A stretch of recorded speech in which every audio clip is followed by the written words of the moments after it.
bagaimana peranan mereka, kemudian juga bagaimana geliat mereka itu sempat kami sampaikan dalam tayangan berita tadi. Kita akan lihat manuver-manuver mereka ini dari kelompok-kelompok yang menasbihkan diri mendukung calon presiden yang akan meramaikan kontestasi pemilu 2024. Bahkan ada yang berganti baju loh. Langsung saja kita akan perkenalkan nama-nama yang sudah hadir bersama saya sebagai narasumber ini. Kami adil, kami rata. Jadi dari 3 orang yang memang ini diperkirakan ataupun digadang-gadang akan maju di pemilu 2024 mendatang, kami datangkan semua secara langsung maupun secara online untuk bisa berbicara pada malam hari ini. Yang pertama sudah bisa kita lihat dari kaosnya, ini yang tadi sempat saya katakan berganti baju. Kalau dulu Anda pasti tahu bajunya apa, fotonya apa yang terpampang di sana, tapi sekarang Prabowo Presiden 2024. Bahkan tertulis di sana adalah Prabowo Mania 08. Beliau merupakan Ketua Umum Prabowo Mania 08. Mania juga. Ada Jokowi Mania, masih ada di bawahnya. Oke, baik. Prabowo Mania 08, tapi di bawahnya juga masih ada Jokowi Mania, yaitu Bang Noel, Bang Emmanuel Ebenezer. Selamat malam, Manuel. Selamat malam, Mbak. Sehat? Sehat, baik. Alhamdulillah, puji Tuhan. Tadi ketika melihat sedikit bocoran untuk Anda pemirsa, ketika kemudian melihat tayangan tadi, sepertinya Bang Noel ini agak sedikit bernostalgia. Ada nama-nama yang sekarang mengawal Pak Ganjar, tapi dulu ini satu kubu dengan Bang Noel. Nanti Bang Noel bisa cerita lebih lanjut.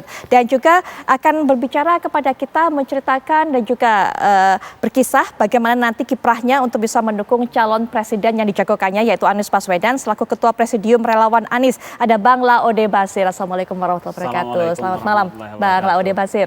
Selamat malam, mohon maaf lahir dan batin. Mohon maaf lahir batin.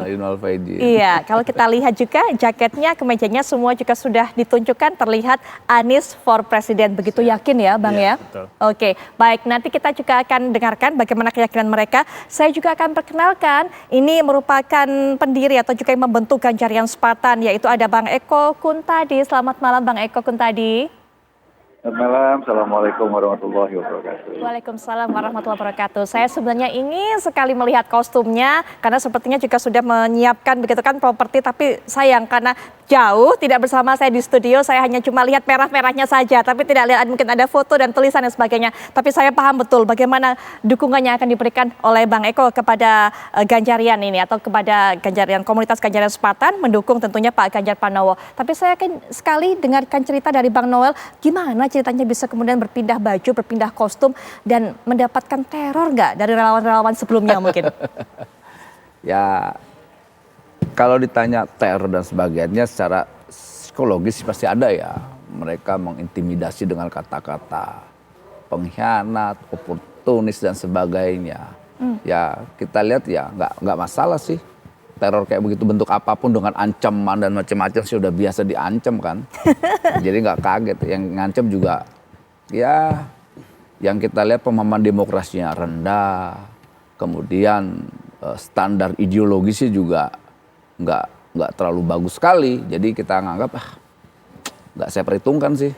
Nah, bagaimana sejauh ini pergerakannya dengan membuat relawan Prabowo Mania 08 ini? Ya soal strategi saya rasa hampir nggak jauh mirip lah ya, nggak terlalu jauh dengan apa yang pernah kita lakukan di 2014 ya, ketika memenangkan Pak Jokowi periode pertama dan juga memenangkan Pak Jokowi di periode kedua. Jadi ada strategi yang sama, tapi juga ada strategi yang sangat berbeda. Tapi kan itu nggak mungkin saya sampaikan karena ini bicara hal yang strategis.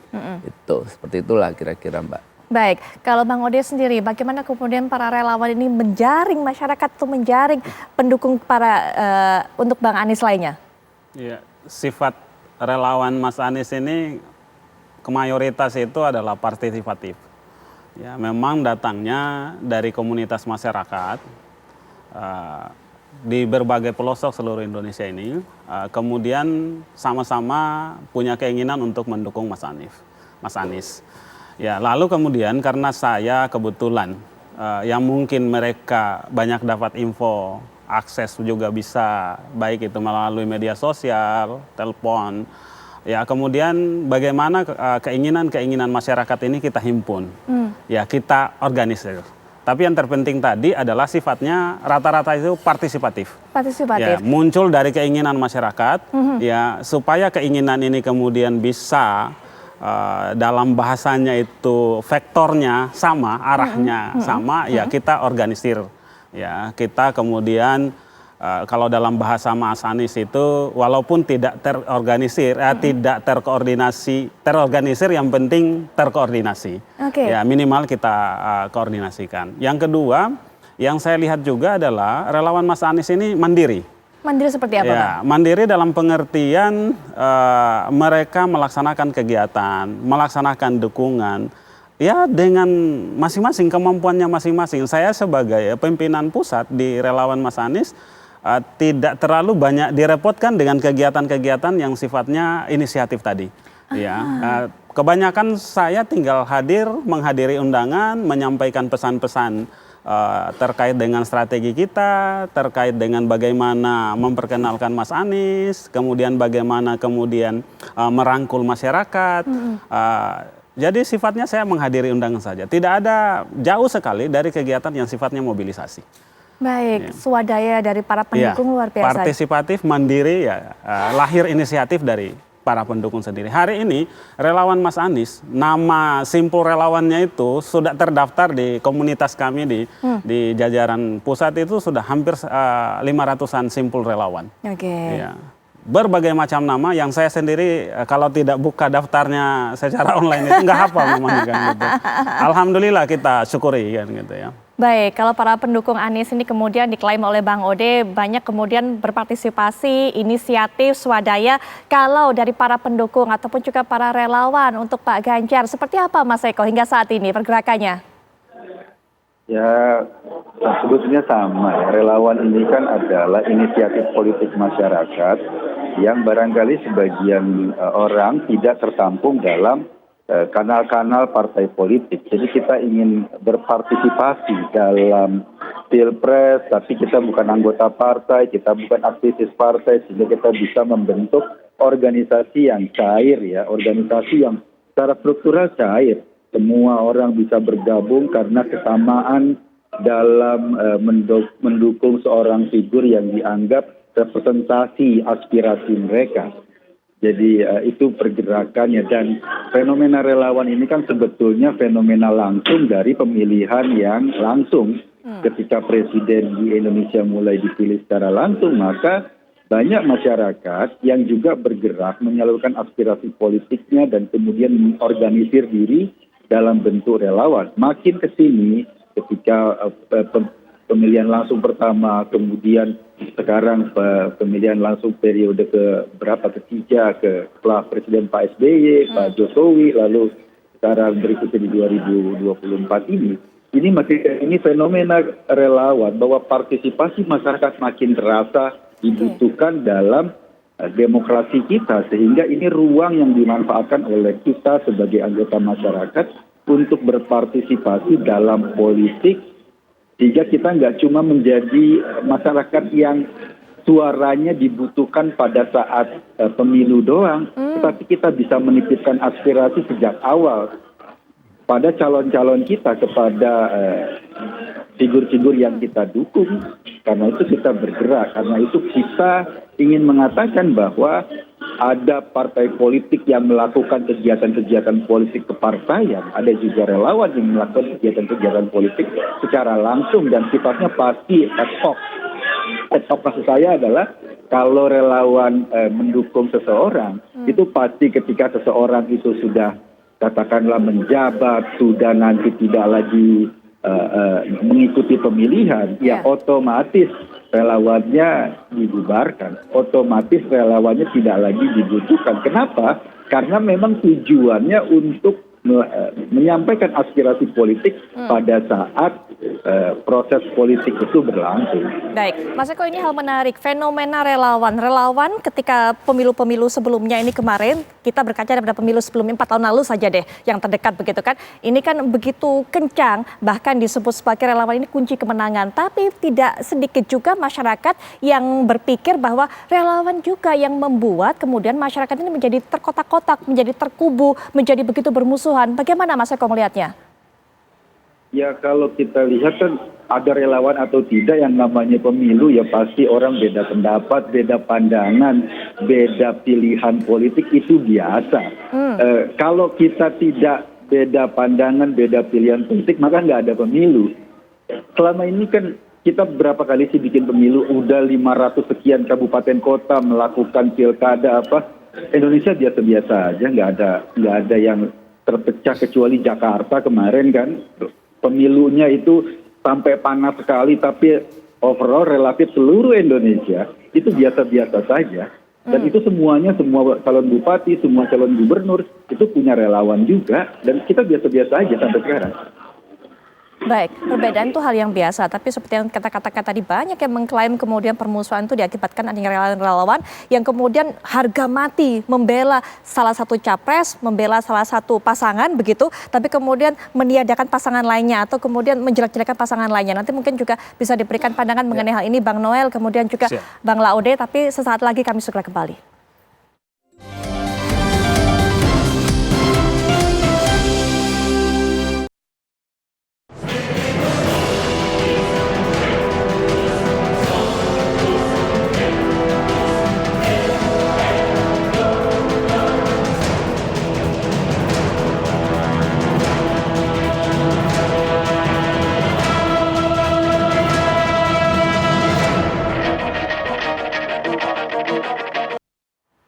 Kami mendudukkan para relawan-relawan ini di sini dari setidaknya ada 3 capres yang akan berkontestasi pada pemilu 2024 mendatang. Ini memang ingin sekali memberikan wawasan manfaat kepada masyarakat untuk bisa membuka pandangan para masyarakat dari sudut pandang yang berbeda, bagaimana kemudian politik itu yang cerdas, yang saling menghargai dan juga demokratis, itu dia. Nah, kalau tadi sudah dikatakan oleh Mas Eko, hal biasa memang yang namanya berseberangan berbeda itu sudah pasti. Tapi tidak bisa dilepaskan juga banyak masyarakat yang mengatakan bahwa permusuhan yang selama ini terjadi itu gara-gara adanya relawan. Relawan juga kemudian yang menggiatkan adanya black campaign seperti itu. Bagaimana, Ya, kalau Bang dibilang Noel? relawan sih enggak lah ya. Yang pasti dari elit yang diciptakan elit relawan iya, tapi bukan dari relawan. Relawan tidak pernah menginginkan yang namanya konflik lah ya, konflik horizontal atau sebagainya. Karena memang kita lihat akumulasi dari semua persoalan ini di 2017 yang akhirnya berdampak di 2019 terjadilah polarisasi. Nah, kalau dibilang relawan ya enggak juga, karena ini kan ada beberapa entitas politik yang kita melihatnya sengaja memang menciptakan konflik ini. Jadi konflik ini memang sengaja diciptakan karena kita lihat ada para bandit-bandit yang coba bandit koruptor-koruptor inilah ya, yang kita lihat kemarin sudah ada di Menq, lantas ada di kementerian-kementerian yang lainnya. Coba ingin menggiring ya rakyat tuh cukup dengan konfliknya aja, jangan nyentuh persoalan korupsinya dia gitu. Nah, kalau relawan-relawan yang punya kesadaran politik, kesadaran demokrasi yang bagus, mereka hanya fokus persoalan bagaimana memenangkan calonnya dan bagaimana calonnya bisa tegak lurus terhadap penegakan hukum. Misalnya kayak begitu loh. Misalnya ini problem bangsa ini kan maraknya korupsi di mana-mana. Maraknya, bayangkan aja, kita mau bayar pajak aja, mau ngasih duit ke negara aja, itu dipersulit, bahkan harus bayar. Itu fakta. Gitu. Belum yang lain-lain kita lihatlah. Artinya apa yang saya sampaikan selama ini, teori saya itu benar bahwa Pak Jokowi itu dikelilingi para bandit dan garong. Itu terbukti. Nah, bagaimana menjalankan demokrasi kalau seandainya kita hanya fokus pada konflik-konflik yang tidak penting. Makanya benar sekali tadi apa yang Eko tadi bilang, ya udah kita fokuskan soal program, gagasan dan sebagainya, idenya apa, biar ke depan ini para relawan itu ketika bergerak itu ada gerakan gagasan, gerakan ide, gerakan ideologis yang diperjuangkan. Bukan gerakan-gerakan memfitnah, memframing, menjelek-jelekan orang lain gitu. Ya itu yang kita tidak mau. Tapi nggak gampang juga untuk bisa membuat masyarakat seperti itu juga. Gimana? Karena tidak gampang juga untuk membuat masyarakat itu lepas dari framing dan sebagainya, menjelek-jelekan satu sama lain. Karena banyak juga masyarakat yang mungkin tidak dewasa berpartisipasi dalam politik ini yang menjadi problem kita bersama. Nah, kita punya tanggung jawab besar terhadap problem ini, apalagi di era industri digital, ya kan? Semua orang bebas menyampaikan dengan narasi yang kira-kiranya atau bahasanya di jurnalistik itu bad news is good news gitu, good news is tidak baik gitu, kayak begitulah. Jadi memang dengan era digital sekarang ini kita lihat banyak kelompok-kelompok YouTuber dan yang pemahaman demokrasinya rendah, mereka coba mudah membuat narasi yang akhirnya narasi itu diambil mentah-mentah, dimakan mentah-mentah oleh publik itu sendiri. Dan ini ya kita harus punya tanggung jawab. Nah, khusus Eko, misalnya kayak kelompok Cokro TV ini, mereka harus punya tanggung jawab karena mereka yang selalu mengeskalasi konflik di tengah-tengah ini. Ketika mereka menyampaikan kardun, cebong, teroris dan sebagainya, ini sebenarnya sudah disudahin lah. Kita sudahin sama-sama. Ayo, kalau kalian dukung Ganjar, fokus dukung Ganjar, bicara tentang program. Nah, Mas Laude ini pendukung Anies, ayo bicara tentang programnya Anies gitu loh. Kemudian saya pendukung Prabowo, saya akan kuatkan bagaimana gagasan-gagasan Prabowo soal rekonsiliasi, soal bangsa ini ke depan lebih baik. Itu enak daripada misalnya menarasikan kebencian-kebencian yang nggak ada ujungnya. Kalau kayak saya kan sebagai pengkritik, tapi mengkritik boleh, tapi jangan menyebarkan kebencian. Saya tahan mungkin sampai di situ, Gitu. Mas Eko, karena disinggung namanya juga oleh Bang Noel. Silakan diberikan pandangan tadi, narasi-narasi kebencian. Noel ini agak membingungkan. Kalau misalnya kita mengkritik orang karena misalnya menggunakan politik identitas, kita mengkritik perilaku beragama yang mentang-mentang, itu ya bukan narasi kebencian, itu fakta, itu kenyataan di lapangan, itu yang terjadi misalnya ada kekerasan atas nama agama, itu fakta. Dan kalau kita diam saja, media pun ngomongnya juga sama kok, ada kekerasan atas nama agama, ada politik identitas dan lain-lain. Itu fakta yang kita sampaikan kepada publik berdasarkan opini kita. Dan kalau kita ngomong di media sosial, jangan lupa Undang-Undang ITE itu langsung mengancam orang yang menggunakan media sosial menyebarkan hoax itu dengan pidana 4 tahun. Beda. Kalau pers misalnya lewat Undang-Undang Pokok Pers, kita tuh langsung. Jadi itu ada resiko politik, ada resikonya. Tetapi ini adalah ruang demokrasi dan kita menyampaikan fakta. Kalau memang fakta itu tidak ada dan hoax yang disebarkan, Eko sendiri pernah menyampaikan seorang istri ulama yang ditolol-tololkan. Itu benar atau tidak? Istri ulama itu tolol atau tidak? Itu pernah disampaikan loh sama Eko. Selesai masalahnya. Bukan, itu fakta juga loh. Itu fakta. Dalam media Eko Kun sosial, tadi menyampaikan Baik, Bang Noel, sebentar. dalam podcastnya bahwa istri seorang ulama NU, loh ini, ulama NU, Lirboyo, dibilang tolol. Baik. Noel nggak juga tahu. Dia bilang di podcast, saya nggak pernah nyampaikan itu di podcast. Baik, Bang Noel. Anda nggak tahu, Noel. Anda cuma baca-baca, cuma dengar-dengar. Anda nggak tahu. Tapi itu Baik. fakta, itu diberitakan. Nah, Kalau gitu, kalau seandainya itu tidak fakta, Baik, dilaporkan Bang beritanya. Noel, baik Bang Noel. Kemudian juga Mas Eko, nanti kita akan lanjutkan. Gini, kalau Kita- Eko Kun tadi merasa Sebentar, bahwa Bang Noel. kita Bang Noel. sama-sama coba ingin demokrasi ini lebih berkualitas, Sorry. ayo kita narasikan ke depan ini soal Noel. gagasan dan program. Biar Noel. demokrasi kita bermartabat dan Baik, berkualitas. Bang Noel, tunggu Hentikan sebentar. narasi kebencian. Tunggu sebentar, Ayo Bang kita Noel. kritik Ujungnya Prabowo, kan ayo kita kritik Anda Anies, ayo yang kita angkat kritik lagi Mas Ganjar. narasi Itu lebih kebencian. bermartabat daripada coba kita menarasikan kebencian-kebencian. Bang Noel, kebohongan-kebohongan kemudian Mas yang Eko, tidak kita ada tahan ujungnya. dulu. Ya, kita tahan dulu Bang Noel, Mas Eko, nanti juga Bang Laude akan bisa berikan pandangannya mengenai hal ini, narasi-narasi kebencian, bagaimana kemudian bisa diolah, sehingga kemudian masyarakat juga semakin terkutuk. Tapi setelah jeda berikut ini kami akan segera kembali.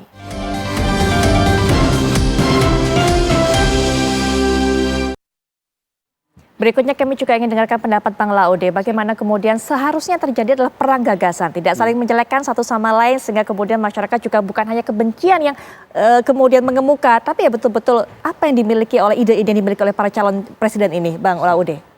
Kodratinya kita manusia itu kan menginginkan kebaikan, ya, menginginkan yang nyaman, bahagia, hidup sejahtera. Itu secara alamiah kita pasti menginginkan yang itu. Nah, dalam konteks bernegara, ya kita butuh pemimpin sebagai leader, ya sebagai katakanlah sopir yang membawa kita ke situ. Hadirnya pemimpin yang mengabdi, ya, hadirnya pemimpin yang mengabdi ini adalah kepentingan kita semua, kepentingan saya termasuk Mbak pun. Maka kita semua, seluruh lapisan masyarakat, politisi, akademisi, semua punya kepentingan untuk menjaga itu. Nah, dalam proses ini kemudian, ya marilah perdebatan kita, kriteria-kriteria kita mestinya ya didasarkan pada pertimbangan-pertimbangan yang rasional, objektif tentang satu. Seorang pemimpin harus seperti apa kompetensinya? Tentu harus di atas rata-rata kita. Kalau sama-sama kita aja udah saya dan Bang Noel aja yang jadi pemimpin kan? Yang jadi presiden. Nggak perlu harus mencari seseorang yang lebih.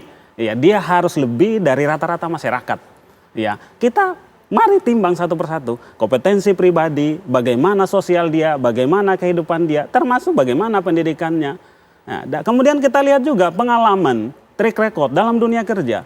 Ya, kalau dia seorang anggota dewan, mari kita periksa ya perundang-undangan yang dia hasilkan, bagaimana kemudian mewakili aspirasi masyarakat. Kalau dia seorang akademisi, seorang rektor, ya kalau dia seorang pejabat publik misalkan di gubernur, juga kita lihat semua produk-produknya. Baik itu kemudian yang sifatnya kebijakan, ya, pun yang sifatnya pembangunan fisik, ataupun hal-hal lain yang tidak berupa fisik.